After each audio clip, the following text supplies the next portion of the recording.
সব কিছু রেডি করে নিয়েছি, পরিষ্কার করে সাজিয়ে গুছিয়ে। দেখতে পাচ্ছ পটল আছে, আলু, পেঁয়াজ কুচি, লসুন, আদরক আর আছে টমেটো। সব আজকের হচ্ছে রেসিপি এগুলো।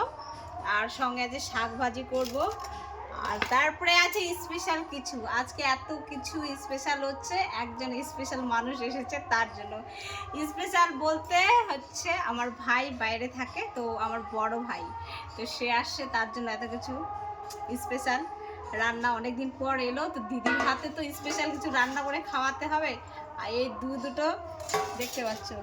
আর এখানে কিন্তু এই হচ্ছে স্পেশাল জিনিস।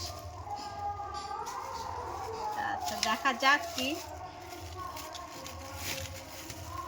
স্পেশাল কিছু নিয়ে আসা হয়েছে। এই দেখো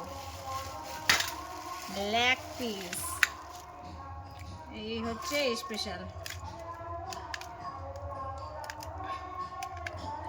লেগ পিস। দেখেই তো একবারে বিটুর জিভের লোভ চলে আসছে, আমার ছেলে ক্যামেরাম্যানের লোভ চলে আসছে। আর হচ্ছে এখন এখানকার স্পেশাল সব থেকে হচ্ছে এই হচ্ছে স্পেশাল জিনিস। এই দেখো আজকের হচ্ছে এই স্পেশাল জিনিস। তো এইসব আজকে রান্না হবে, তো তোমরাও চলে এসো, তোমাদের জন্য রান্না করছি, সবাই একসঙ্গে জমিয়ে খাবো। ঠিক আছে, টাটা।